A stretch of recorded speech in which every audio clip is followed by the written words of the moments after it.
안녕하세요. 화가 정관호입니다. 오늘 수업은 소묘에서 기초 소묘에서 유화로 응용하는 방법. 보통 소묘를 하다 보면은 유화로 할 때 그걸 다 잊어버리고 이제 소묘 끝났다고 해가 이제 유화로 딱 자연스럽게 넘어가야 되는데 그게 잘 안 되는 경우가 있잖아요. 그렇기 때문에 왜 안 되지 해서 그거를 명확하게 조금 이해를 돕고, 또 여러분들이 소묘를 충분히 하셨다면 이제 유아에서 어떤 응용을 할 수 있는 부분들이 어떤 연결고리가 있는지 한번 하기 위해서 그런 영상을 한번 만들어 봅니다. 자, 지금 이거는 그 아트만지예요. 종이가 되게 두껍고 연습용이니까 굳이 우리가 연습을 할 때는 그 캔버스에다가 연습을 할 필요는 없어요. 그냥 뭐 기본적으로 캔터지에다가 해도 되고 뭐 종이 위에다가 해도 상관이 없어요.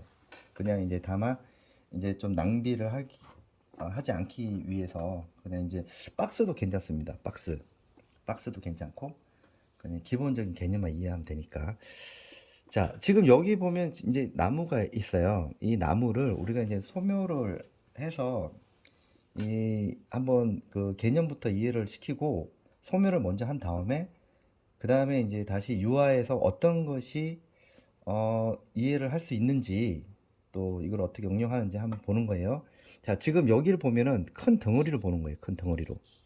자, 큰 덩어리를 보고 가지가 있고, 자, 빛이 어디서 오는지를, 자, 우리가 지금 시작하겠습니다. 자, 어, 전체적으로 봤을 때는 이제 내가 어느 정도의 위치를 할 것인지를 대략적으로 이 나무가 어떤 도형과 닮았는지를 보셔야 돼요. 그러면은 대략적인 드로잉으로 대충 이런 느낌이다 이렇게 보시면 되겠죠. 대략적으로. 대략적입니다. 대략적으로. 자, 이렇게 선이 서로 연결을 하면서 이 부분은 이렇게 생겼고 저기는 저렇게 생겼고, 밝은 영역과 어두운 영역에 대해서 0과 11은 이만큼의 대비가 나니까 선명도가 높고 뒤로 가면 갈수록 선명도가 낮아지는 원리라고 보면 돼요. 그걸 우리는 거리감에 대해서 톤 조절을 통해서 거리감을 만들어내는 거고, 이 그림상에서 보는 거하고 아니, 사진상에서 보는 거하고 그림에서 보는 거하고 차이는 뭐냐면, 사진상에서는 다 어두운 부분이 다 동일하게 나와요. 동일하게. 그런데 그림상에서는 사진처럼 그렇게 그리면 안 된다는 거예요. 우리가 현장에서 봤을 때는 그렇게 안 보여요. 분명하게 차이가 육안으로 보입니다. 현장에서는. 근데 사진상에서는 그렇게 보이지 않죠. 근데 이제 자기가 그림을 그리는 사람이 자꾸 이제 야외 스케치를 나가서 그 현장에서 느껴지는 그 거리감에 대해서 나타내려고, 그래서 야외 스케치에서 직접 상황을 보고 판단을 하고 그려라. 이것 때문에 우리가 수시로 나가서 그림을 그리는 이유가 그거고요. 근데 이제 우리가 일반적으로 사진을 찍었을 때는, 무심결에 찍었을 때는 그 거리감을 못 느끼는 거예요. 현장에서 봤을 때는 뒤에 있는 나무와 앞에 있는 나무는 분명하게 거리감이 있거든요. 이렇게 거리감이 있고, 여기서는 보통 육안으로 봤을 때는 여기서 한 뭐 2m 정도, 3m 정도. 근데 여기서부터 요 뒤에는 한 10m, 여기서 멀리는 한 15m라는 건데, 그것은 우리는 거리감을 통해서 농도 조절을 통해서 우리가 여기서부터 여기까지 나무가 동일하게 보인다 하더라도, 사진상에는 그렇게 보인다 하지만은 그림상에서는 톤이 다운이 돼서 좀 빠져줘야 된다는 거죠.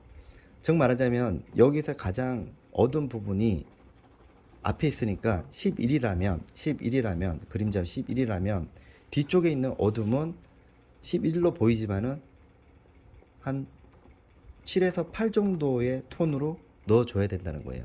그래야지 우리는 거리감을 나타낼 수가 있다. 그것이 바로 우리는 이제 미술에서의 입체감과 공간감, 거리감을 만들어내는 역할을 하는 거예요. 그래서 그거를 얼마만큼 그 현실적으로 나타낼 수 있느냐, 그리감을 나타낼 수 있는 거는 톤 조지는 거고, 그리고 우리가 유화로 간다면은 그거는 이제 채도 14단계로 나눠지니까 앞에 있는 건 선명도를 얘기를 하는 거잖아요. 채도에서 가장 높다, 낮다 이렇게 되는 거는, 높다라고 하는 거는 아주 선명하다는, 아 이거 채도가 굉장히 높다라고 하는 거는 가장 가까이 있고 선명하고 색깔이 발색이 좋다. 근데 낮다 그러면은 채도가 어 색상의 변화에 그 원근에 의해서 흐려진다는 얘기죠. 색상이 바래진다는 거예요. 정말 이거를 쉽게 얘기한다면, 우리가 높은 하늘에서 가장 육안에서 가장 가까운 거는 아주 파랗지만은 멀리 있는 거는 파란색의 농도가 옅어진다는 거예요. 그리고 가장 앞에 있는 산은 또렷한데 멀리 있는 산은 하늘의 원근의 색깔과 거의 비슷한 푸른 계열의 색깔이 원근에 존재한다는 거예요. 그게 바로 우리는 대기 원근법이라고 하거든요. 그렇기 때문에 자, 앞에 있는 건 선명하지만은 뒤에 있는 거는 그렇지 않다는 거예요. 좀 더 색상이 뒤로 밀리면서 그레이로 빠진다는 거죠. 그런데 사진상에서는 그렇게 안 그렇다는 거예요. 그래서 사진을 직접 보고 그리는 것보다 현장에서 직접 보고 느껴서 그거를 확실하게 관찰을 한 다음에, 그 다음에 이제 알고 그림을 그리면 된다, 이렇게 생각하시면 되고요. 자, 곡에 대해서 일단 기본 개념을 제가 말씀을 드린 거고, 자 다시 한번 요걸 다시 설명을 드린다면, 자 처음에는 덩어리를 잡으면서 그 다음에 점차적으로 이 명도 조절을 통해서 만들어지고, 자 기울기가, 자 지금 이렇게 돌아가는 느낌이 드니까 여기서는 그렇게 차이를 못 느껴요. 하지만은 이게 임의적으로라도 원거를 나타내야 됩니다. 자, 원거를 나타내는 거예요. 우리가 어렵다, 이렇게 기초 하시는 분들이 가장 어렵다라고 생각하는 부분 중에 하나라고 보시면 돼요. 가장 어렵다는 거예요. 왜? 이런 기초적인 거를, 이 미술에 대한 원리를 이해를 못하는 상황에서 보면은 우리가 사진에서 의존할 수밖에 없거든요. 사진에서는 그렇게 보이는데,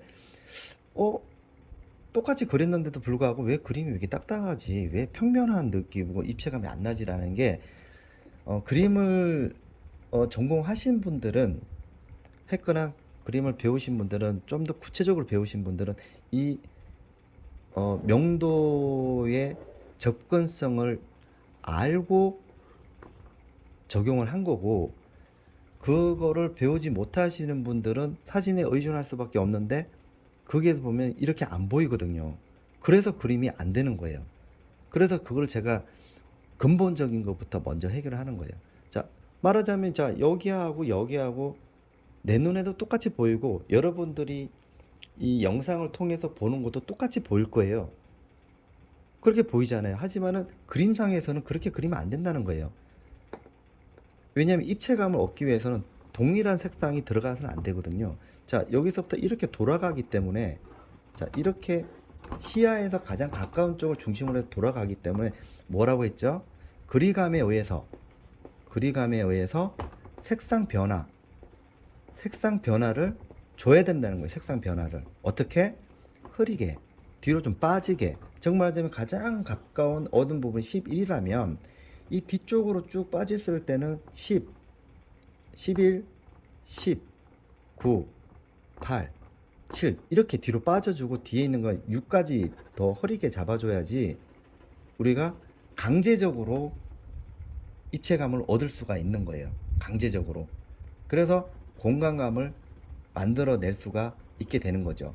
이거는 사진상에서 여러분들이 대부분 부작용이 그렇다는 거예요. 그래서 여러분들이 지금 배우시려고 기초를 하시는 분들이 제 영상을 봤을 때는, 아 내가 왜 아무리 그려도 나는 사진에 그렇게 의존을 했는데 그림이 안 되는 이유가, 방금 말씀드렸던 가장 핵심적인 요소가 바로 입체감을 내는 방법을 모르기 때문에, 그리감을 낼 줄 모르기 때문에, 색상에 대해서 이걸 전혀 이해를 못하니까 아무리 그래도 안 되는 거였죠.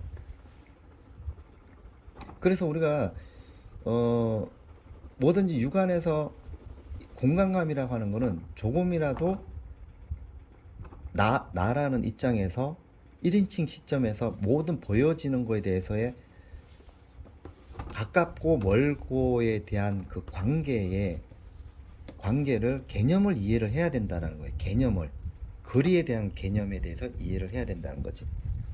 그러니까 조금이라도 그거를 정말 잘 나타내는 사람은 그림이 자연스러우면서도 편안하다. 근데 그거를 이제 사진에 너무 의존하시는 분들은 그런 게 없으니까 그림 딱딱해지고 뭔가 입체감이 전혀 나지도 않고 좀 그렇다는 거죠. 그래서 방금 말씀드렸던 부분을 좀 기억을 하시고, 자, 여기서도 마찬가지로, 자, 여기서는 그게 보이지가 않는, 지금 방금 제가 말씀드리는 것은 이 직광이라고 하죠. 직광은 직접적으로 해가 사물에 닿는 색상을 얘기를 하는 거예요. 확실하게 내가 어디 왔다. 근데 반사광은 이 주변에서 받아쳐서 주변의 환경에 의해서 받아치는 그 광을 얘기를 하는 거예요. 자, 그렇기 때문에 우리가 이 받쳐주는 게 없으면은 물론 반사광도 없겠지만은 여기서는 또 반사광 또한 없는 거예요. 그러니까 이 그림자 쪽에서도 원근을 내야 되는데 원근을 낼 수가 없는 거예요. 근데 이제 실제적으로 보면 그게 보입니다.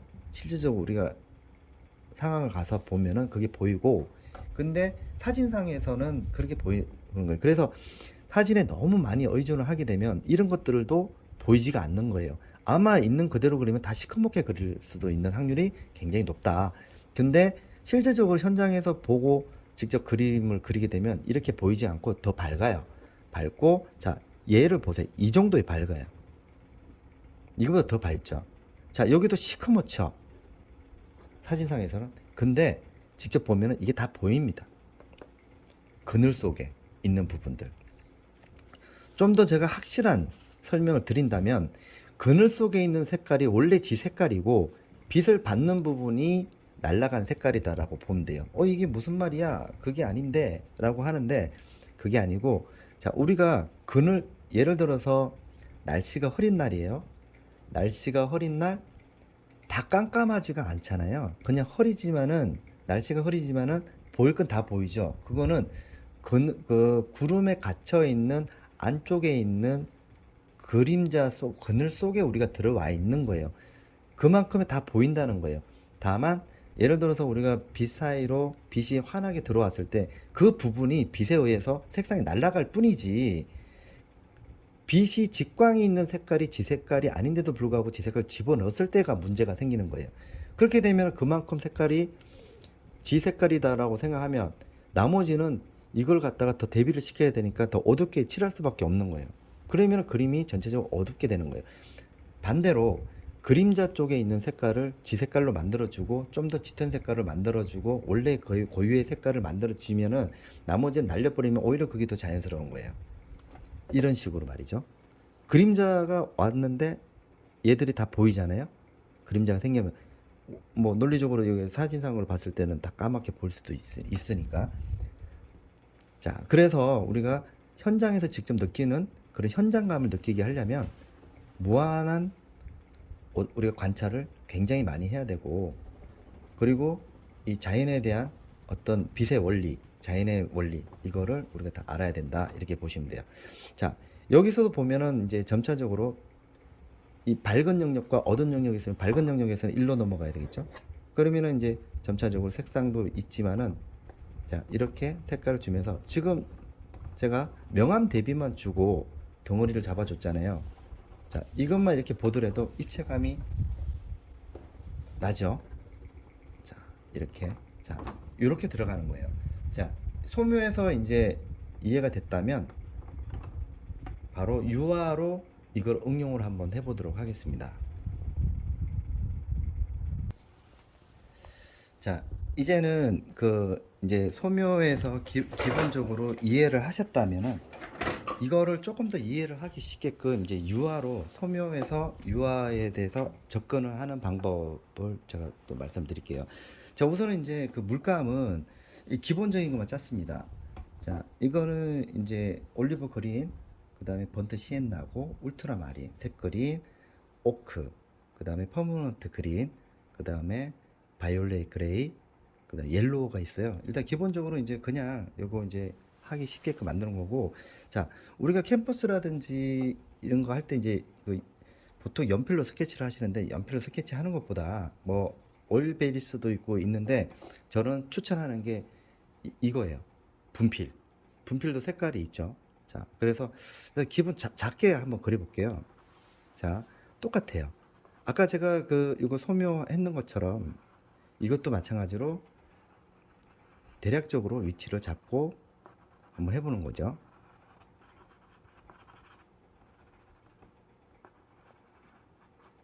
자, 자, 여기 보면 이제 이렇게 똑같은 방법이에요. 얘를 그대로 이제 이렇게 들어간다. 근데 이제 연필처럼 이렇게 시커멓게 할 필요는 없다는 거고, 대략적으로 이제 여기에 위치만 이렇게 이렇다 덩어리 잡고, 지금 이제 제가 이제 보여드리는 거는 이렇게 이제 그 소묘를 통해서 아까 방금 제가 설명드리는 것처럼 소묘를 하시고 이거를 응용을 할 때 어떤 부분이 가장 이해가 좀 쉽게 접근할 수 있는가에 대해서 제가 설명을 드리는 거예요.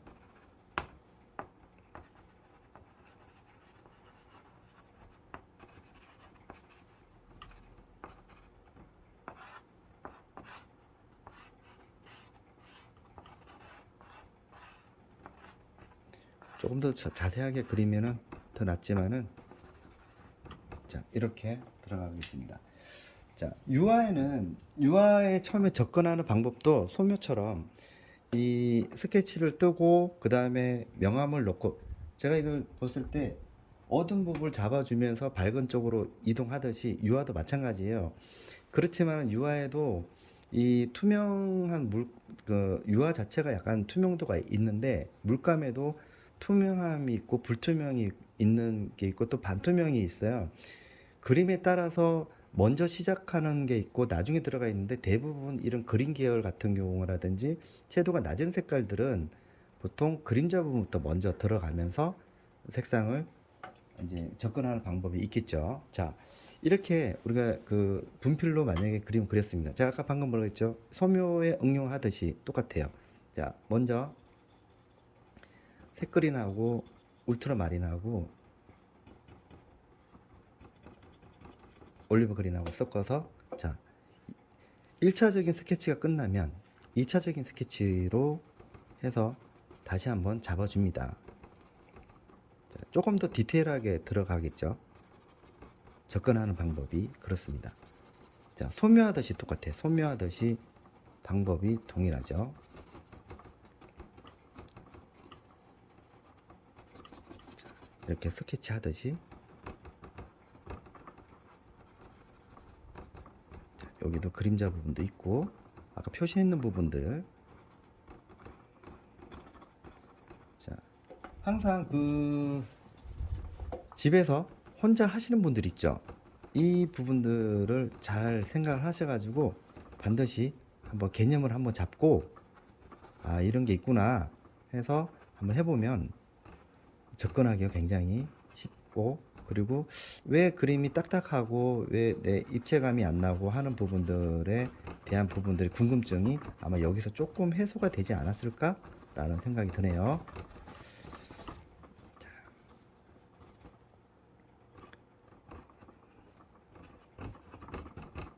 자, 이렇게 어두운 부분,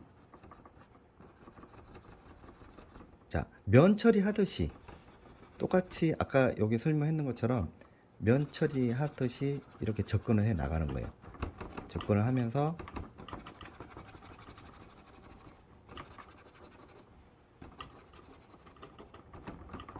자, 색깔이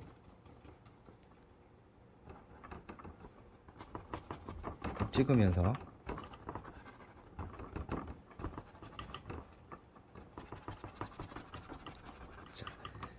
여기서 가장 낫다라고 하는 색깔보다 조금만 더 연한 색깔로 잡은 거죠.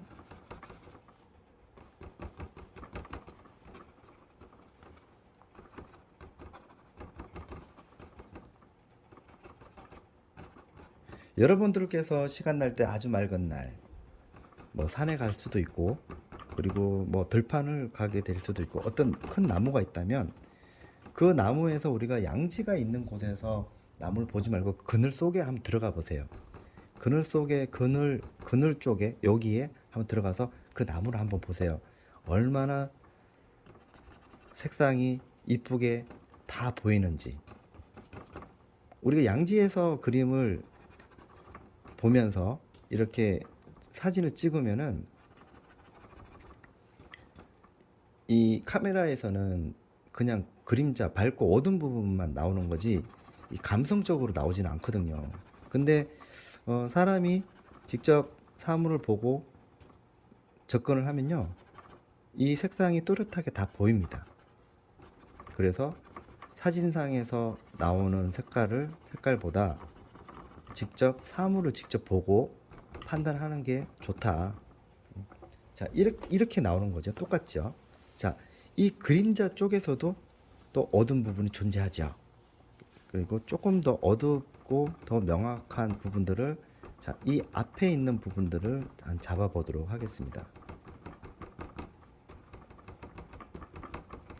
자, 이 어두운 부분. 그래서 우리가 유화에서 뭔가 원건의 느낌이 안 나고 공간감이 뭔가 느끼지 않는다면 소묘에서 답을 찾든지, 소묘에서 우리가 그리감에 대해서 명도에서 그리감을 나타낼 수가 있는지를 한번 그걸부터 먼저 근본적인 것부터 먼저 한번 해결해 보세요. 근데 그걸 모르면 아무리 얘기를 해줘도 도무지 이해할 수가 없는 상황이죠.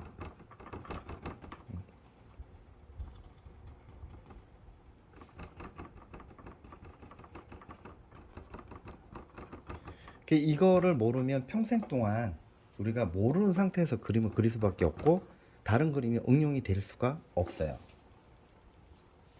그 다음에는 이제 이 상황에서, 자, 그레이가 있죠. 그레이가, 자, 얘를 살짝 뒤로 빠져주니까 색상이 어때요? 색상이 뒤로 풀리면서 뒤로 빠져주는 거죠. 제가 말씀을 드리는 거는, 자, 앞에 있는 녀석보다 뒤에 있는 녀석이 조금만 더 뒤로 빠져준다는 거예요. 아까 내가 얘기했던 그리감 부분이죠. 직접 육안으로 보면서 왜 색상을 뒤로 빠지게 하는지. 아까는 그냥 어둡게 들어갔을 때 평면이었는데 여기는 어둡다고 하지만 왜 어둡게 하지 않는가에 대해서 제가 직접 이렇게 보여주면은, 자, 어두운 부분과 뒤쪽으로 넘어가면서 색상의 변화를 주는 거예요.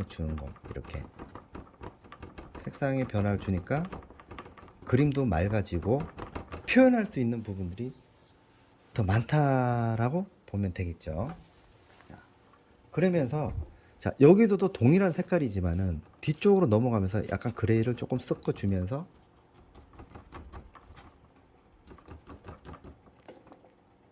자, 천천히 여기에 중간 단계 있죠. 중간, 우리가 이제 그거를 시작점이라고 하고, 제가 영상을 보면 시작점과 끝점에 대해서 말씀드리는 거는 이 시작점과 끝점을 얘기를 하는 거예요. 자, 잘 보시면 입체감이 어떻게 만들어지는지 알 수 있을 겁니다.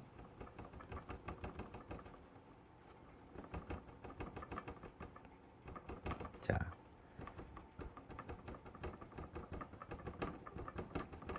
이 종이에다가 연습을 하라는 얘기가 뭐냐면, 이 종이가 기름을 잘 빨아들여요. 그래서 이 연습하기가 진짜 좋은 게, 그 천에다가 하면은 우리 기다리는 시간이 필요하지 않아요. 근데 이 아트만지라든지 박스라든지 이런 거에다 연습을 하게 되면 바로바로 어떤 문제점을 연습을 통해서 해결할 수 있는 부분들이 있어요. 그래서 한번 집에서 연습을 하실 때는 이 못 쓰는 박스라든지 그런 거를 이렇게 잘라서 한번 연습을 한번 해보시면 도움이 되지 않을까 제가 말씀드리고 싶은 거예요. 지금 쓰는 붓은요 804입니다. 804 10호로 지금 잡은 거예요. 자, 기름은 전혀 쓰지 않습니다. 물감에 있는 그대로 쓰기 때문에 잘 올라갑니다. 뒤로 좀 빠져주면서 자, 그리고 조금 더 자, 여기서도 좀 나타내는 부분도 있죠. 그래서 연습을 할 때 터치 연습이라든지 그 다음에 단계를 내는 연습이라든지 이런 거 할 때는 적극 추천을 합니다. 한번 연습을 해보시고 그러면은 캔버스에 낭비되는 것도 막을 수가 있고 자기가 뭐 어떤 부분들이 잘 안 되는 거에 대해서 눈으로 확인할 수가 있고요. 자, 그 다음에 이제 천으로 항상 닦아준 다음에 자, 앞에 있는 부분들 좀 더 밝은 부분들을 한번 잡아보도록 하겠습니다. 자, 중간 톤이죠. 그 다음 단계를 제가 지금 보여드리는 거죠. 자, 덩어리를 잡아주면서 자, 뒤로 밀리면서 채도가 좀 떨어집니다. 자, 아까 제가 말씀드렸죠. 채도가 높은 거는 선명도가 높고 뒤로 빠지면서 선명도가 낮아지는 거를 제가 말씀드린 거예요. 자, 여기와 여기 차이를 보세요. 여기와 여기 차이. 색깔이 변화가 있죠. 채도가 떨어지죠. 색깔이 떨어진다는 거는 뭐냐? 색상의 변화가 있는데 그 색상의 변화가 선명도가 떨어진다는 말씀을 드리는 거죠. 자, 이렇게 뒤로 자연스럽게 뒤로 빠져주는 거죠. 자, 그러면서 가장 앞에 있는 색깔이 선명한 색깔 앞에 와야 되겠죠. 자, 이렇게 색깔이 선명해집니다. 이렇게 뒤쪽으로는 부딪히면 색깔이 좀 뒤로 빠져주면서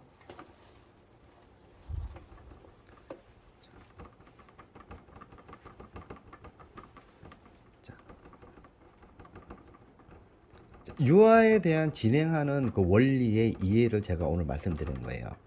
여러분들이 이 소묘를 해야 되고 이 소묘에서 얻는 정보를 유화에서 대입을 시켜야 되는 이 부분들이 얼마나 중요한지를 오늘 이 영상을 통해서 한 번쯤 생각을 해 보셨으면 좋겠습니다. 자, 여기서 디테일하게 들어갈 수 있으면 디테일하게 들어가는 거고 그래서 이게 이제 기본적인 거예요. 자, 여러분들이 지금 제 영상을 보고 따라 했다면 성공한 거예요. 입체감이 얻었다면 당신은 이해를 한 겁니다. 자, 그러면서 밝은 부분들 자, 그레이 쓰죠. 그레이를 쓰면서 색깔을 만들어 주죠. 그 다음에는 이제 어두운 부분들 짙은 부분들이라든지 이런 부분들을 만들어 주고요. 자, 이렇게 되는 거죠.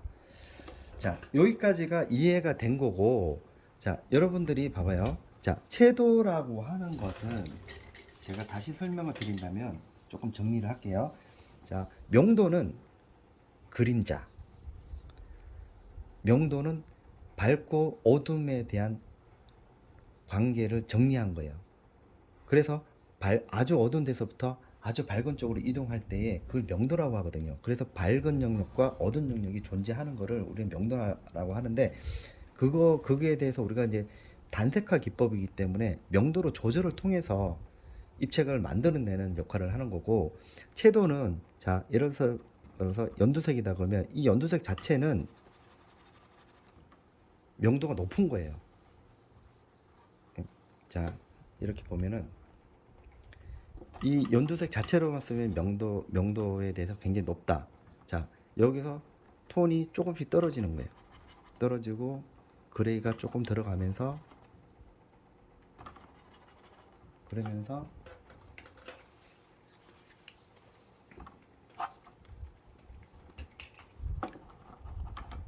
화이트가 들어가고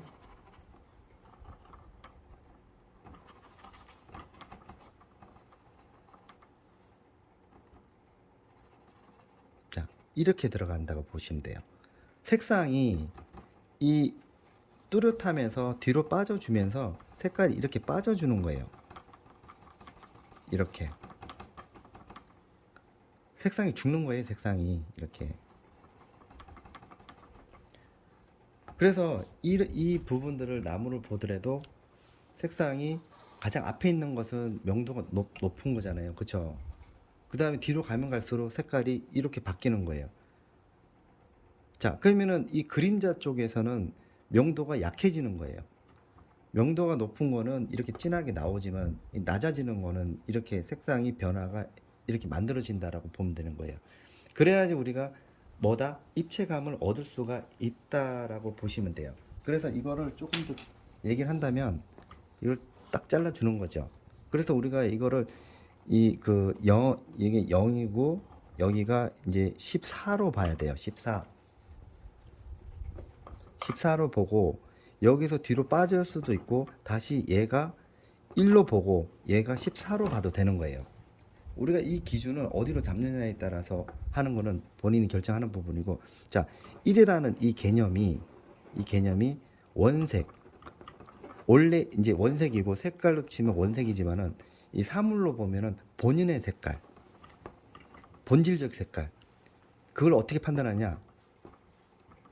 1인칭 시점에서 바라봤을 때의 근거리의 색상, 이게 맞겠다. 근거리의 색상.